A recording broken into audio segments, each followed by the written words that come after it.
The morning sun warmed Margaret's back as she knelt in her garden, carefully pruning her beloved roses.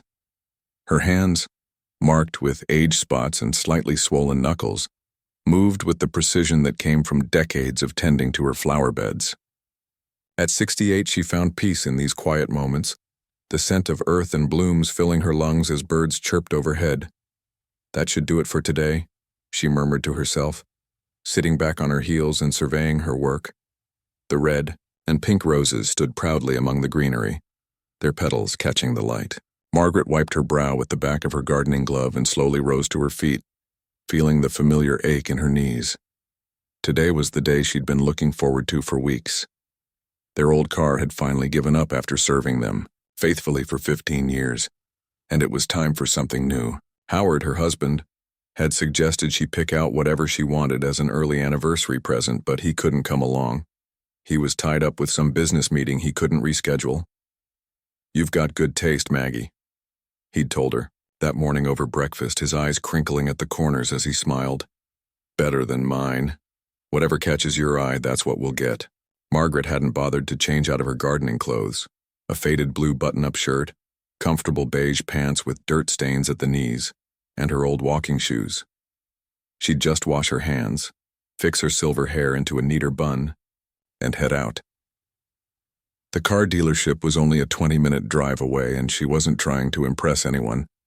Prestige Motors stood out among the buildings on Auto Row, its glass walls gleaming in the afternoon sun. Sleek, expensive cars lined the showroom, visible from the street like jewels on display. Margaret parked her old dusty sedan at the far end of the lot, suddenly feeling a little out of place. But Howard had insisted she aim high. "We've worked hard all our lives," he'd said. "Time to enjoy the fruits of our labor a little." Taking a deep breath, she pushed open the heavy glass door and stepped inside. The showroom smelled of new leather and polish. The floor was so shiny she could almost see her reflection. About half a dozen customers wandered around, all of them dressed much nicer than she was. Salespeople in crisp suits hovered nearby, ready to pounce. Margaret's eyes were immediately drawn to a beautiful dark blue sedan in the center of the showroom. It wasn't flashy like some of the sports cars, but it had an elegant, timeless quality that appealed to her. She slowly walked toward it, admiring the gentle curves of its design. She was just bending down to peek at the interior when a voice startled her. "Can I help you?" Margaret straightened up, wincing slightly as her back protested, and turned to face a young man in his early 30s. His name tag read Blake, and everything about him was polished to perfection, from his slicked back hair to his expensive-looking watch. But his smile didn't reach his eyes, which were coolly assessing her gardening outfit and weathered appearance. "Yes, hello," Margaret said warmly, extending her hand. "I'm interested in this model. It's absolutely beautiful." Blake barely touched her hand before withdrawing his own. "This is the E-Class Executive. It starts at $87,000. He emphasized the price with raised eyebrows. "Yes, I know," Margaret nodded. "I've been reading about it online. I understand it has quite impressive safety features, and that new suspension system everyone's talking about." Blake seemed surprised but quickly recovered. "Well, yes, but perhaps I could show you something more." He paused, eyes flicking over her dirt-stained pants. "Practical. We have some very nice economy options that just came in." Margaret felt a flush of embarrassment creep up her neck, but she stood her ground. After 45 years of teaching middle schoolers, she'd developed a backbone of steel. "I'm actually quite set on this model," she said firmly. "I'd like to take it for a test drive, please." Blake's practiced smile faltered. "Ma'am, these are high-performance vehicles. We don't just let anyone take them out." He lowered his voice. "Perhaps you'd like to come back with someone else? Your son or daughter, maybe?" The flush on Margaret's neck turned from embarrassment to anger. "Young man, I've been driving for 50 years without so much as a parking ticket. I'm perfectly capable of handling this car." By now, their conversation had attracted the attention of other customers who were glancing over curiously. An older salesman across the room seemed to notice the tension and started moving in their direction. But Blake stepped slightly to block his approach. "Look," Blake said, his voice dropping to a harsh whisper. We both know you're not going to buy this car. You're just wasting my time when I could be helping actual customers. The Toyota dealership is just down the street. Why don't you try there?" Margaret was speechless. In all her years, she'd rarely been treated with such blatant disrespect. She clutched her handbag tighter and stood up straighter. "I would like to speak to your manager," she said, her teacher voice coming back in full force. Blake laughed lightly. "I am the sales manager, ma'am." "Then I'd like to speak to your superior," Margaret insisted. "He's not available," Blake replied curtly. Then he sighed dramatically and glanced at his watch. "Look, I've got real appointments coming in. If you're not leaving, I'll have to ask for assistance." Margaret couldn't believe what she was hearing. "I'm a customer interested in purchasing a car. How dare you treat me this way?" Blake's face hardened. He raised his hand and beckoned to a large man in a security uniform who stood by the entrance. "Frank, we have a situation." The security guard approached, looking uncomfortable. "What's going on, Blake?" "This lady is disturbing other customers and refusing to leave," Blake said smoothly. "She needs to be escorted out." "That's not true," Margaret protested, her voice rising with indignation. "I simply asked to test drive a car." The security guard looked between them, clearly uncertain. The older salesman who had noticed the commotion earlier finally made his way over. "Is there a problem here?" he asked, his kind face creased with concern. "No problem, Tom," Blake cut in before Margaret could speak. "Just someone who wandered in from the street. Frank's handling it." Tom frowned. "I don't think it's handled," Blake interrupted firmly, giving Tom a hard look. Margaret felt tears of humiliation threatening to spill. She'd never been treated like this in her life.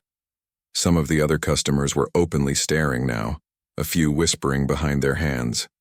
"I don't need to be escorted," she said with as much dignity as she could muster. "I'm perfectly capable of leaving on my own."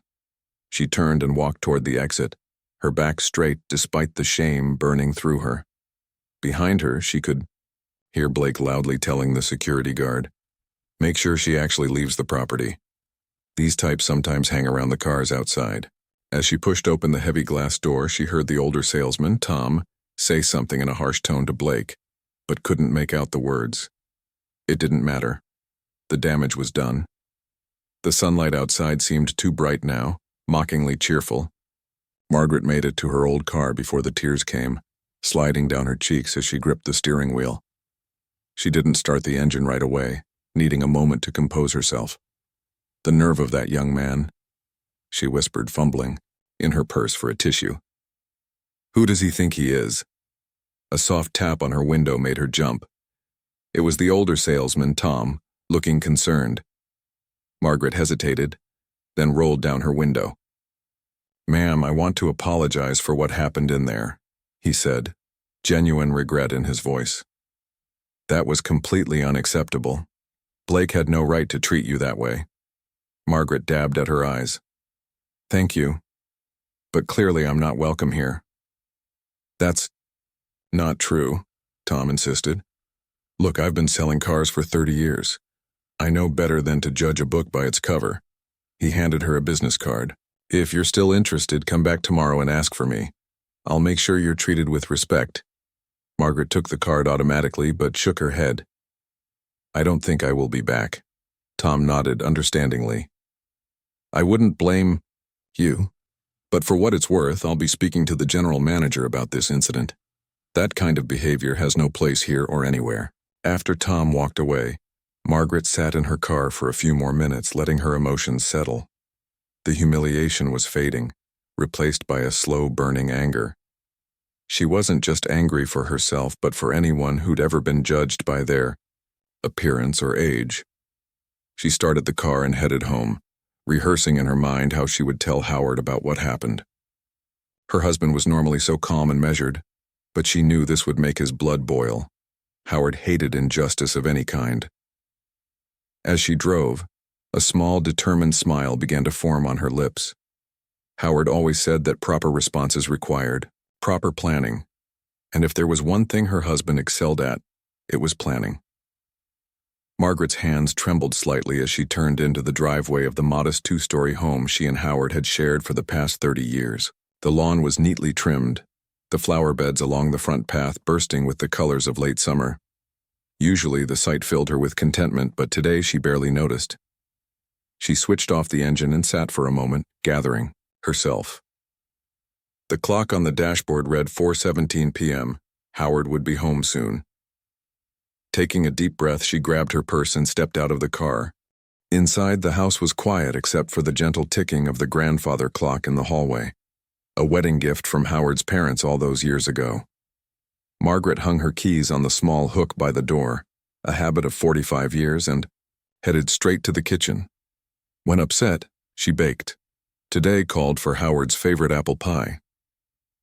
By the time she heard his car pull into the driveway an hour later, the kitchen was warm with the scent of cinnamon and baked apples. And Margaret had chopped, peeled, and mixed her emotions into something more manageable. Still, when the front door opened and Howard called out his usual, "I'm home," her voice caught as she tried to answer. Howard appeared in the kitchen doorway, his tall frame slightly stooped after years of bending over computers. At 70, his hair was completely white, his face lined with age, but his blue eyes remained sharp and observant. Those eyes now narrowed slightly as they took in Margaret's face. "What's wrong?" he asked immediately, setting his briefcase on a chair and crossing to her. "You've been crying." Margaret tried to smile. "It's nothing. Just a silly—" "Maggie." Howard interrupted gently, taking her flower-covered hands in his. "In 45 years, I've never known you to cry over nothing. What happened?" The simple kindness in his voice broke through her composure. As the words tumbled out, the car dealership, Blake's condescension, the humiliating ejection, Howard's expression shifted from concern to disbelief to a cold anger she rarely saw. "He called security on you?" Howard asked, his voice dangerously quiet when she finished. Margaret nodded, dabbing at fresh tears with her apron. The guard looked uncomfortable about it, if that helps, and one of the older salesmen came out to apologize afterward. She fished Tom's business card from her pocket and handed it to Howard. He seemed genuinely sorry. Howard examined the card, his jaw working silently. Margaret recognized the signs. Her husband was furious but controlling, it with the iron discipline that had served him well throughout his career. "Did you tell this Blake person who you were?" he asked after a moment. Margaret shook her head. "No, I didn't see why it should matter. I was a customer interested in buying a car. My name and our circumstances shouldn't have made any difference in how I was treated." Howard nodded slowly. "You're absolutely right. It shouldn't." He pulled out a kitchen chair and sat down heavily. "And if that young man had bothered to do his job properly instead of judging you by your gardening clothes, he might not have made the biggest mistake of his career." Margaret sat across from him, feeling the knot in her chest loosen slightly. There was something comforting about Howard's quiet indignation on her behalf. "It's not that important, really," she said, though they both knew she didn't mean it. "I can look at other dealerships." Howard's eyes met hers. "It is important, Maggie. Not because of who we are or what we can afford. It's important because no one deserves to be treated that way, not you, not anyone." He reached across the table and squeezed her hand. For a moment, she saw the passionate young man she'd fallen in love with at university, the brilliant, awkward computer science student with unwavering principles and a deep sense of justice. "Remember that fundraiser last month for the children's hospital?" Howard asked suddenly. Margaret nodded, puzzled by the apparent change of subject. "The one where you got into that long conversation with the hospital board director? What was his name? Peter something?" "Peter Chen," Howard confirmed. "He mentioned his brother owned several car dealerships in the area. I think Prestige Motors might be one of them." Margaret's eyes widened. "Howard, whatever you're thinking." He held up a hand, a small smile playing at the corner of his mouth. "I'm not thinking anything drastic, just that perhaps it's time I finally upgraded my car too." "Howard," Margaret said warningly. "What?" he asked, all innocence. "I've been driving that old sedan for years. You've been telling me to get something. Newer, safer. Yes, but not to make some kind of point. Howard's smile faded. The point, my dear, is that people should be treated with dignity and respect regardless of how they're dressed or how old they are. If that young man and his dealership need a reminder of that basic fact, then I'm happy to provide it. He stood up and walked to the window, looking out at their backyard where generations of neighborhood children had played over the decades. When he spoke again, his voice was softer. You know, I was thinking about retirement again today. This sudden shift caught Margaret off guard. Retirement? But I thought you loved consulting. Howard turned back to her. I do, but I've been wondering if it's time to make some changes, simplify some things, complicate others. He smiled cryptically. This incident at the dealership, maybe it's a sign. Margaret knew her husband well enough to recognize when his mind was working on multiple levels. A sign of what? That it's time to stop being so invisible. He gestured around their comfortable but modest home. We've always lived below our means, kept to ourselves. Maybe that was a mistake. I never thought of it as a mistake, Margaret said carefully. Just a choice we made. Howard nodded. And it was the right choice for us for a long time. It let us focus on what mattered, each other, your teaching, my work. It kept things simple. He walked back to the table and sat down again. But sometimes, Maggie, being invisible means people don't see you. Not really. Margaret understood what he wasn't saying. Their modest lifestyle had been deliberate. Howard's success in the early days of computing had brought them more wealth than either had expected, but they'd chosen to live simply, invest wisely, and give generously, but anonymously. Few people, even among their friends, knew the full extent of their financial situation. So what are you saying, she asked? That we should start showing off now? Buy a mansion? Flash around expensive cars? Howard laughed. Good Lord, no. Can you imagine how uncomfortable we'd both be? His expression grew more serious. But perhaps it's time to be a bit more present in the world. To use what we have, not just money, but experience, connections. More visibly, he reached for his phone. First, though, I think I need to make a few calls. What was the name of that rude young man again? Blake, Margaret supplied. But Howard, promise me you won't do anything excessive. Howard's eyes twinkled. Define excessive. Margaret couldn't help but smile. Anything that might end up in the newspaper. I make no promises, Howard said, but his tone was lighter now. I just think Mr. Blake needs a little lesson in appearances and reality. And as your former students would tell you, Mrs. Wilson, your lessons were always memorable. He stood up and kissed the top of her head. Now, is that apple pie almost ready? Because I'm going to need sustenance for what I have planned. For tomorrow. Margaret looked up at him, feeling a familiar mixture of exasperation and love. Should I be worried? Howard's smile was innocent, but his eyes danced with mischief. Not at all, just be ready for my call tomorrow afternoon. You might want to wear that blue dress you save for special occasions. Howard Wilson, what are you up to? He just winked. Let's just say that Blake and Prestige Motors are about to learn why making assumptions can be very, very costly. Later that evening, after dinner and pie, Margaret found Howard in his home office, phone pressed to his ear. As she set a cup of tea on his desk, she caught fragments of his conversation. Yes, that's right, Peter. No, not for the publicity, just a principle. Well, if that's what it takes. First thing tomorrow, then. When he hung up, Margaret raised an eyebrow. Should I know what that was about? Howard leaned back in his chair, looking more energized than he had in months. Plausible deniability, my dear. But let's just say I've arranged to borrow something special for tomorrow. Howard, trust me, Maggie. By this time tomorrow, Blake will have learned that sometimes the most valuable people in the room are the ones he's not paying attention to. He sipped his tea contentedly. And all completely legal and newspaper safe, I promise. Margaret shook her head, but couldn't suppress a smile. In 45 years of marriage, she'd learned that when Howard got that particular gleam in his eye, The best thing to do was step back and watch the show unfold. And something told her tomorrow's show was going to be quite spectacular. Howard woke before the alarm clock had a chance to ring. For a moment he lay still, listening to Margaret's soft breathing beside him, watching the early morning light filter through the curtains. Despite his 70 years, he felt energized, a familiar feeling from his younger days when a challenging problem needed solving or an important deal was about to close. Today was about setting something right, and Howard had always been very good at that. He slipped out of bed quietly, careful not to wake Margaret. In the bathroom, he studied his reflection as he shaved.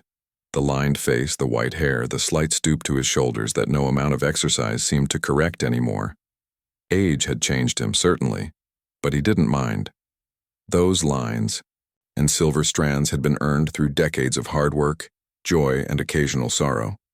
What bothered him was how those same marks of time led others to dismiss people like him and Margaret, to see them as somehow less. Not today, he murmured to his reflection.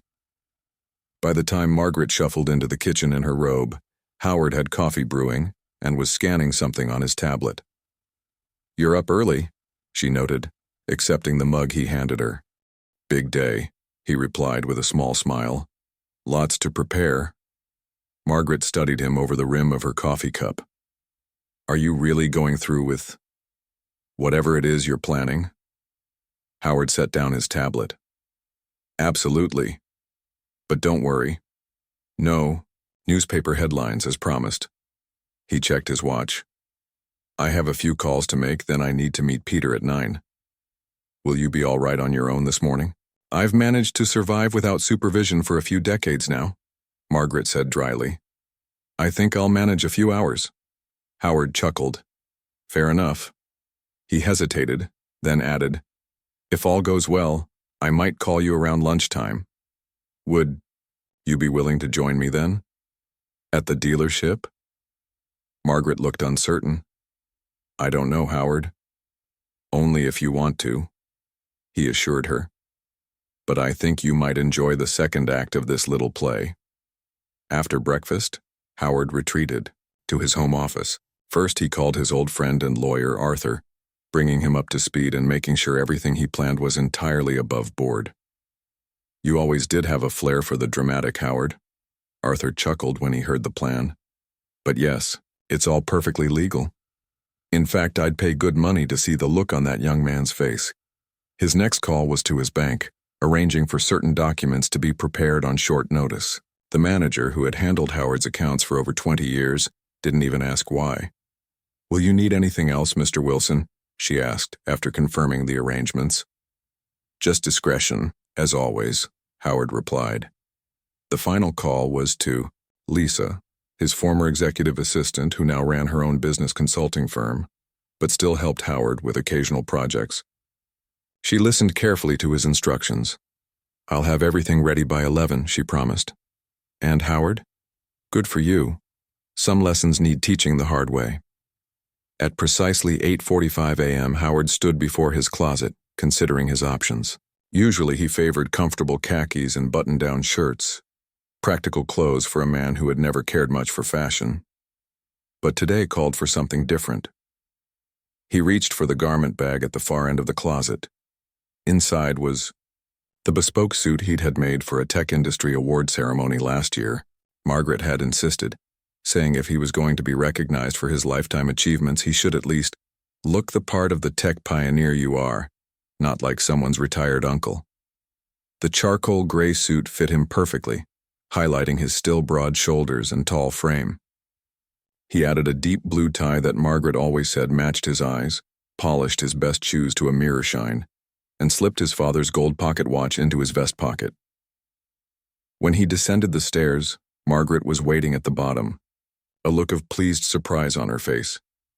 "My goodness," she said, adjusting his tie slightly. "If I'd known you were dressing like this, I would have put on something nicer than gardening clothes." "You look perfect," Howard told her, and meant it. "Remember, blue dress at lunchtime?" She nodded, though still clearly puzzled. "Are you going to tell me exactly what you're doing?" Howard kissed her cheek.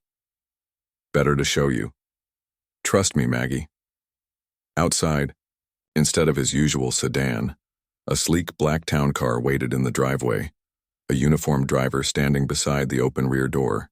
Margaret raised her eyebrows but said nothing as Howard winked at her before sliding into the back seat. His first stop was at Peter Chen's office in the city. Peter, a distinguished man in his 60s who served as director of the regional hospital board, greeted Howard warmly. "Everything's arranged as you asked," Peter said, handing Howard a small leather folder.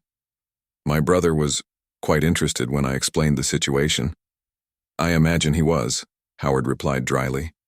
"I appreciate your help with this, Peter." "Are you kidding? My brother has been trying to get you interested in his business ventures for years. Even if this is just a one-time thing, he's thrilled." Peter paused. "Though I should warn you, he's also had the security cameras upgraded at the dealership recently. Very high definition." Howard smiled. "Good. I want everything on record." His next stop was the bank, where the manager personally handed him a sealed envelope with the documents he'd requested. By 10:30, Howard was back in the town car, reviewing his notes one last time, while Lisa sent final confirmations to his phone. "Everything's in place, Howard," her text read. "Game on." As the car pulled into the lot of Prestige Motors just before noon, Howard felt a curious calm settle over him. Through the window, he could see the showroom was busy. Perfect timing. "Wait. Here," he instructed the driver. "I may need you to pick up my wife shortly." The driver nodded. "Yes, sir, Mr. Wilson." Howard stepped out of the town car, straightening his suit jacket as he surveyed the dealership. But it wasn't the gleaming cars that caught his attention. It was what had just pulled into the lot behind him. A Rolls-Royce Phantom, in midnight blue, glided to a stop near the entrance. The driver, a smartly dressed young woman Howard recognized as Peter's niece who managed the family's luxury car service, nodded respectfully to Howard before opening the passenger door for him. "Right on schedule," Howard said appreciatively, sliding into the plush leather seat. "Thank you, Grace." "My pleasure, Mr. Wilson. Uncle Peter said to tell you she'll purr like a kitten for you." Grace smiled. "I'll wait out here until you're ready." Howard took a moment to familiarize himself with the car's interior. The Phantom was the definition of luxury. Handcrafted wood, buttery leather, and technology so seamlessly integrated it was almost invisible. It probably cost more than most people's homes. Perfect. He checked his watch, 11:58 a.m., right on time. With deliberate movements, he started the engine, enjoying the barely perceptible purr as the powerful machine came to life. Then, with Grace's guidance, he pulled the magnificent vehicle directly in front of the main entrance to Prestige Motors, making sure it was visible to everyone inside. The effect was immediate. Heads turned, people pointed. A small crowd began to gather near the windows. Howard turned off the engine and took a deep breath. Showtime. He opened the door and stepped out, every inch the successful businessman in his tailored suit. He could see faces pressed against the showroom glass now, admiring the Rolls. Out of the corner of his eye, he spotted a familiar figure hurrying toward him. Blake, the sales manager who had ejected Margaret yesterday, his professional smile already plastered on his face. "Good afternoon, sir," Blake said, practically gushing as he approached. "Welcome to Prestige Motors. That's quite a magnificent vehicle you're driving." "Thank you," Howard replied coolly. "It belongs to a friend. Actually, I'm in the market for something new myself." "Well, you've come to the right place," Blake enthused, not recognizing Howard. "We have the finest selection of luxury vehicles in the region. Perhaps you'd like to step inside and see our newest arrivals? I'd be happy to assist you personally." Howard allowed himself to be ushered toward the entrance, noting with satisfaction how Blake was practically tripping over himself to be accommodating. Inside, the showroom fell quiet as heads turned to observe the distinguished older gentleman who had arrived in a Rolls-Royce. "Can I offer you something to drink? Coffee, water, perhaps something stronger?" Blake asked, leading Howard toward a seating area with plush leather chairs. "Coffee would be fine," Howard replied, seating himself comfortably, as Blake snapped his fingers at a younger salesperson to fetch the coffee, Howard glanced around the showroom. He spotted Tom, the older salesman who had apologized to Margaret, watching curiously from across the room. "Now then," Blake said, sitting across from Howard with an eager expression, "what sort of vehicle are you interested in today, Mr. Wilson?" Howard supplied. Howard Wilson. Blake's smile didn't falter. The name clearly meant nothing to him. "Mr. Wilson, what an honor to have you with us today. Are you looking for something sporty, elegant? Perhaps something similar to that beautiful Phantom you arrived in?" Howard leaned back in his chair, regarding Blake thoughtfully. "Actually, before we discuss what I'm looking for, I'd like to speak with your general manager." Blake's smile flickered, slightly. "I assure you, Mr. Wilson, as sales manager, I'm fully authorized to handle any transaction, no matter how substantial." "Nevertheless," Howard said firmly, "I'd prefer to speak with the general manager. It concerns an incident that occurred here yesterday." Now Blake's expression showed the first hint of uncertainty. "An incident? Yes," Howard replied, his voice level but with an edge of steel. "Involving my wife, Margaret Wilson." The name Margaret Wilson hit Blake like a splash of ice water. His confident smile vanished, replaced by a look of dawning horror as the connection clicked into place. "Your wife?" he repeated, his voice suddenly strained. "Yes," Howard confirmed calmly. "I believe you met her yesterday. She came in wearing gardening clothes, looking at that model over there." He gestured toward the blue sedan in the center of the showroom. "I understand you had her escorted from the premises." Blake's face had gone pale. His eyes darted around as if seeking an escape route. "Mr. Wilson, there seems to be some misunderstanding. We have many customers and sometimes—" "There's no misunderstanding," Howard interrupted, his voice still, pleasant but firm. "My wife came here to look at a car. You judged her by her appearance, treated her disrespectfully, and had security remove her. Those are the facts, correct?" By now, several other employees and customers had noticed the tension and were watching with undisguised interest.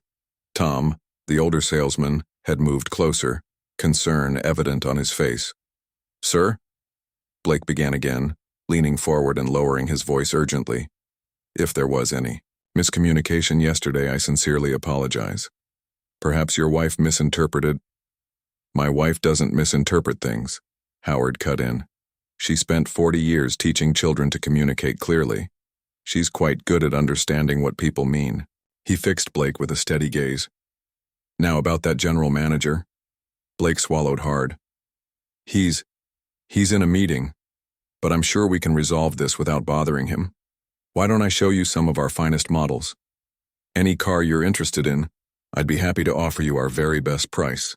"I'm not here to be placated, Mr. Blake," Howard said, his voice cooling further. "I'm here to speak with the person in charge." At that moment, the glass door to the offices at the back of the showroom opened, and a tall man in his 50s emerged, looking curiously at the commotion. Blake's face registered equal parts relief and dread. "That's Mr. Reynolds, our general manager," he said weakly. Howard stood, straightening his suit jacket. "Excellent." Before Blake could stop him, Howard strode purposefully across the showroom floor toward Reynolds. Blake hurried after him, trying to intercept. "Richard!" Blake called out, his voice unnaturally high. "This gentleman was just leaving." "Actually," Howard interrupted smoothly, extending his hand to the general manager. "I've only just arrived, Howard Wilson. I'd like a moment of your time regarding an incident that occurred in your dealership yesterday." Reynolds shook Howard's hand, looking confused but professional. "Of course, Mr. Wilson. Why don't we speak in my office?" "I think right here will do," Howard replied, glancing around the showroom where customers and staff had paused to watch the unfolding drama. What happened yesterday wasn't private after all. Reynolds's expression shifted to concern. "What incident are we talking about exactly?" Howard gestured toward Blake, who looked like he wanted the floor to swallow him whole. "Perhaps your sales manager would like to explain how he treated my wife when she came in to look at cars yesterday. How he assumed she couldn't afford your vehicles based on her clothing. spoke to her condescendingly, and ultimately had security escort her from the premises. The general manager's face darkened as he turned to Blake. "Is this true?" Blake's mouth opened and closed several times before he managed. "Sir, she was in gardening clothes. She didn't look like she could afford—" "So it is true," Reynolds interrupted, his expression hardening further. "If I may," a new voice joined in. Tom stepped forward. "I witnessed part of the incident, Mr. Reynolds. The lady was treated very disrespectfully. I tried to intervene, but—" He glanced at Blake, then back to the general manager. "I should have done more, and I apologize for that." Reynolds pinched the bridge of his nose, looking deeply disturbed. "Mr. Wilson, please accept my sincere apologies for your wife's experience. This is absolutely not how we train our staff to behave, nor is it reflective of our values as a business."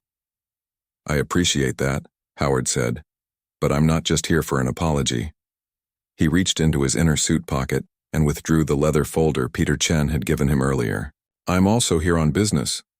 Reynolds looked puzzled. "Business?" Howard opened the folder and handed Reynolds a document. "Yes.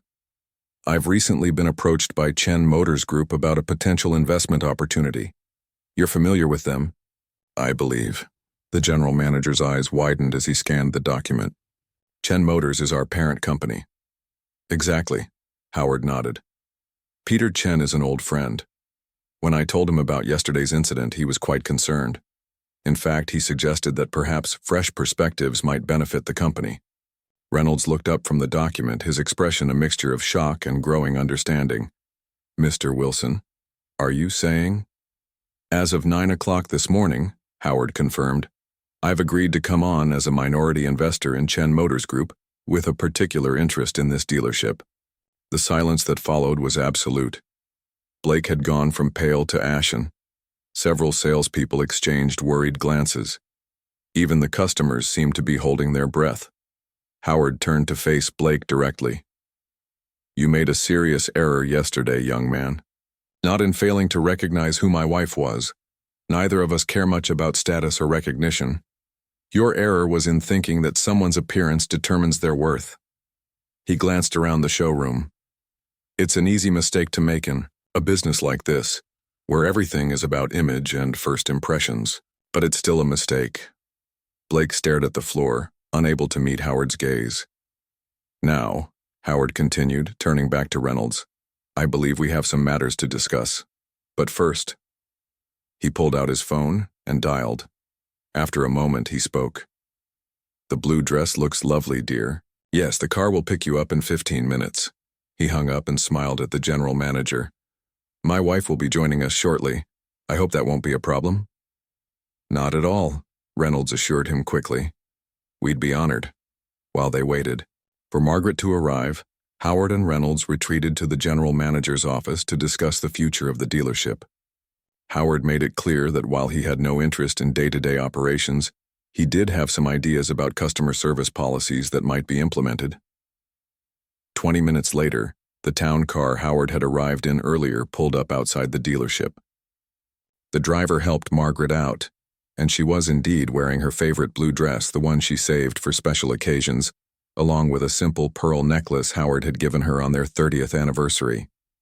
Howard met her at the door, taking her hand as she entered the showroom. He couldn't help but notice how every eye followed them, not because they were wealthy or powerful, but because the story of what was happening had already spread throughout the dealership like wildfire.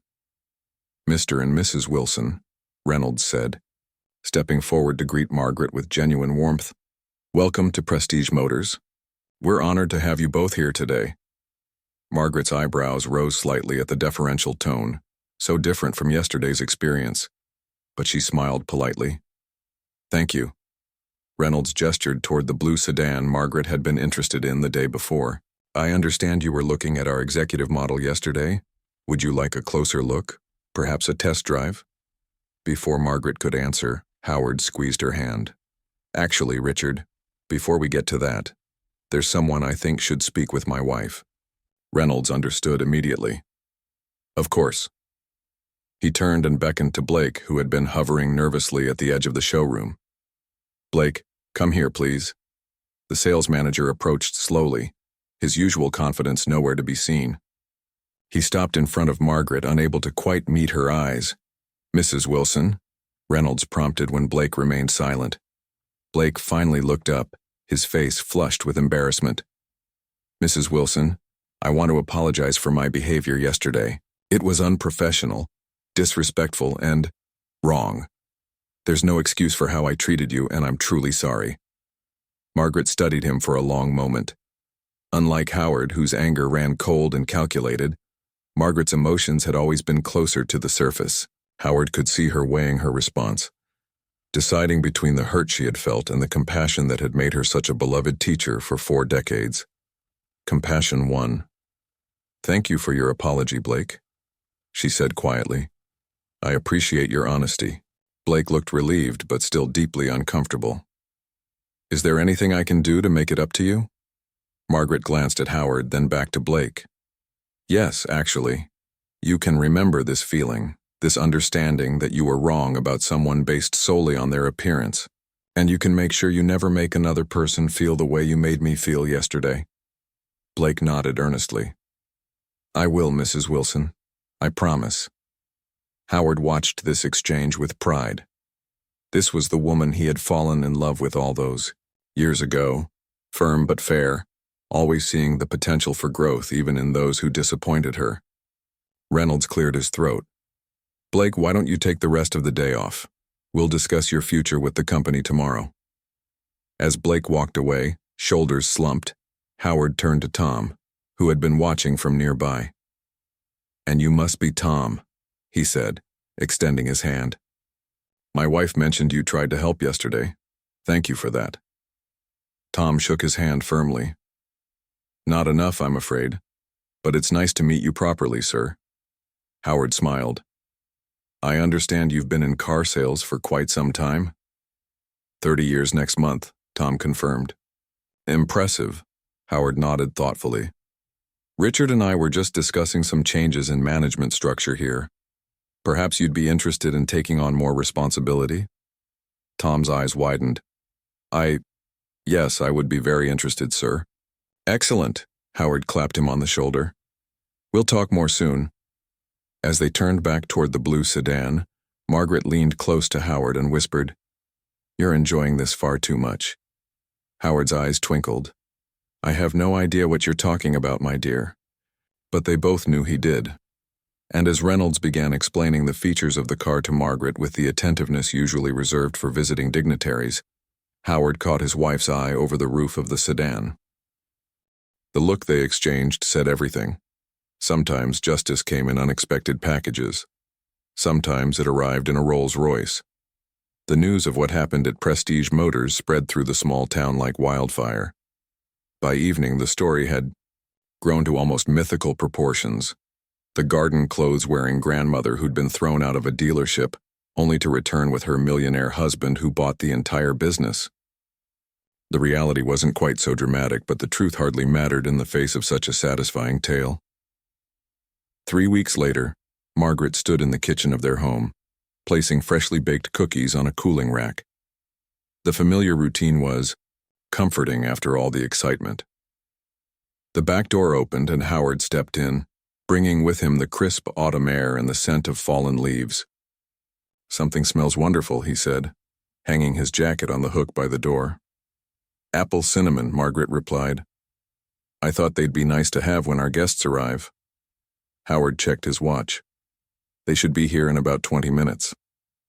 He moved to the sink to wash his hands. "Are you sure you're comfortable with this? We don't usually entertain business associates at home." Margaret smiled, wiping her hands on her apron. "It was my idea, remember? Besides, it's not really about business." It had been Margaret's suggestion to invite Richard Reynolds and his wife, along with Tom and his family, to dinner at their home. "If we're going to be more visible in the community," she'd reasoned, "we might as well start by getting to know the people we'll be working with." Howard dried his hands on a kitchen towel, watching his wife with a soft expression. "You're remarkable. You know that. After everything that happened, most people would still be angry." Margaret shrugged, though she looked pleased at the compliment. "What's the point of holding on to anger? Besides, good things have come from it." She wasn't wrong. The past 3 weeks had brought significant changes to Prestige Motors. Blake had been demoted from sales manager to regular salesperson, with Tom taking his place. The dealership had implemented new customer service training, emphasizing that everyone deserved respect regardless of appearance.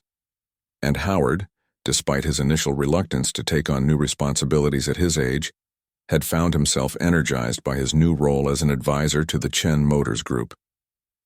"Howard," Margaret said, interrupting his thoughts, "can you set the dining room table? The good china, I think." As Howard arranged plates and silverware in the dining room, he reflected on how this unexpected turn of events had affected them both. For years they'd lived quietly, their wealth known to few. Howard had always preferred it that way. He'd made his fortune in the early days of personal computing, creating database software that had eventually been acquired by one of the tech giants. The windfall had been substantial, but neither he nor Margaret had felt the need to change their lifestyle dramatically. They'd continued to live in the same modest home, drive sensible cars, and focus on the things that truly mattered to them. Margaret's teaching career, Howard's consulting work, their shared love of gardening, and their commitment to anonymous philanthropy. But something had shifted after the incident at the dealership. It wasn't that they suddenly wanted to flaunt their wealth or status. Rather, they'd begun to reconsider the value of visibility, of using their position and resources more openly to effect positive change. The doorbell rang at precisely 6 o'clock. Howard straightened his sweater and went to answer it, finding Richard and his wife Amy on the doorstep, a bottle of wine in hand. "Welcome," Howard said warmly, stepping aside to let them in. "Please come in." Richard looked slightly nervous, clearly unaccustomed to socializing with investors, but Amy's genuine warmth helped ease the initial awkwardness. Margaret emerged from the kitchen, wiping her hands on a towel, and greeted them with the natural hospitality that had made her popular with generations of students and their parents. 10 minutes later, the doorbell rang again, announcing the arrival of Tom, his wife Linda, and their teenage daughter Lily. The young girl's eyes widened as she entered, clearly having expected something more ostentatious than the Wilsons' comfortable but modest home. "Your house is really nice," Lily said, looking around with frank curiosity. "But I thought it would be bigger?" Howard supplied with a wink. "Sorry to disappoint." Linda looked mortified, but Margaret laughed. "It's fine. We've had the same reaction from our grandchildren's friends. Apparently, a normal house is very anticlimactic." As they moved to the living room for drinks before dinner, Richard asked the question that had clearly been on his mind. "I hope you don't mind my asking, Mr. Wilson, but why did you choose to invest in Chen Motors? From what Peter tells me, you've turned down plenty of investment opportunities over the years." Howard exchanged a glance with Margaret before answering. "Let's just say it wasn't in my plans until recently, but sometimes the best opportunities come from unexpected places. Or from someone being thrown out of a car dealership," Tom added with a grin, earning a gentle elbow from his wife. Howard chuckled. "Indeed. Though I think what really decided it was my conversation with Peter after Margaret told me what happened. He mentioned that Chen Motors was looking to expand their community outreach programs but needed someone with fresh perspectives." He took a sip of his drink. "That resonated with me. Howard's always been passionate about education and opportunity," Margaret explained. "We both have." "Which reminds me," Howard said, turning to Lily. "Your father tells me you're interested in computer science?" The teenager nodded eagerly. "Yes, sir. I'm taking AP Computer Science this year." Howard was something of a pioneer in database software, Richard mentioned, clearly having done his homework on his new investor. Howard waved this away modestly. "Ancient history now. But if you're interested, Lily, I still have some connections at the university. They run excellent summer programs for high school students." As dinner progressed, the conversation flowed more easily. They discussed the changes at the dealership, local community initiatives, and shared stories about family and travel. By the time Margaret brought out coffee and her apple cinnamon cookies, it felt less like a business dinner and more like a gathering of friends. "I have to ask," Amy said as they enjoyed dessert, "what happened to Blake? There are all sorts of rumors floating around town." Richard looked uncomfortable. "He's still with the company. Demoted, of course, and on probation. But Mr. Wilson actually advocated against firing him. All eyes turned to Howard, who shrugged. Everyone deserves a second chance. And sometimes the best lessons come from having to work your way back up. He's been different since everything happened, Tom added. More humble, actually listens during the customer service training instead of checking his phone. Margaret nodded approvingly. People can change when they're given the right motivation. After dinner, while the others chatted in the living room, Margaret found herself in the kitchen with Linda, wrapping leftovers for their guests to take home. I have to tell you, Linda said quietly. What happened with you and your husband has been the talk of the town. People love it. The underestimated older couple who taught the arrogant young man a lesson. She smiled. It's like something from a movie. Margaret laughed softly. Life is rarely as dramatic as the movies, but I have to admit, seeing the look on Blake's face when he realized who Howard was, that was rather satisfying. Tom says you've both been so kind, though, Linda continued. The promotion has meant so much to him. He's worked at that dealership for 12 years without much recognition. Your husband has integrity, Margaret replied simply. That should be rewarded. Later that evening, after their guests had departed, with promises of future get-togethers, Howard and Margaret sat together on their back porch enjoying the quiet and the view of their garden in the moonlight. That went well, Howard said, his arm around Margaret's shoulders. Better than I expected, she agreed. They're good people. They sat in comfortable silence for a few minutes before Margaret spoke again.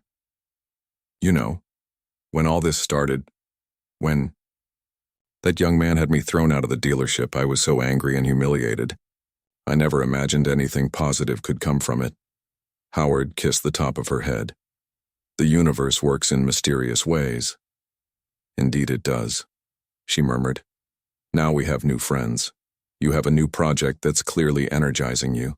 And if I'm not mistaken, you found a mentee in young Lily, Howard smiled. She reminds me of our granddaughter Beth, sharp as a tack and not afraid to speak her mind. Another comfortable silence fell between them, broken only by the distant sound of crickets and the soft rustle of leaves in the evening breeze. Howard, Margaret said finally.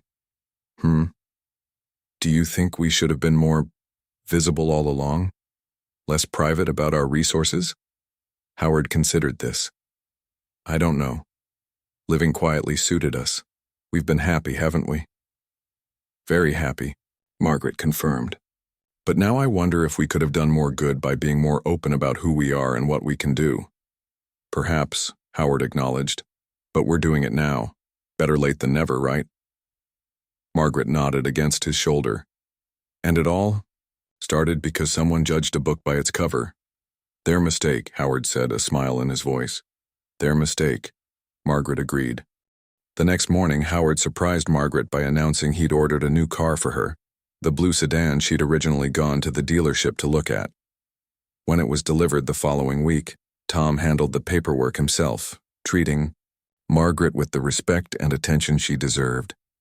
As news of the Wilsons' involvement with Chen Motors spread, other opportunities for community engagement began to present themselves. A local school reached out about a potential donation for their computer lab. The hospital board, through Peter Chen, approached Howard about joining a committee focused on improving healthcare technology. And Margaret found herself invited to speak to a business class at the community college about the importance of customer service and treating everyone with dignity. For a couple who had spent decades living quietly and giving anonymously, it was a significant change. But as they discovered, there was a unique kind of satisfaction in being more visible, in standing up and being counted, in using their names and faces alongside their resources to make a difference. All because an old woman in gardening clothes had been judged too quickly and ejected from a car dealership. All because the next day her husband had arrived in a Rolls-Royce. Sometimes life's most meaningful turns come from its most unexpected moments. And sometimes, the most powerful statement is simply showing up and standing your ground, no matter what clothes you're wearing.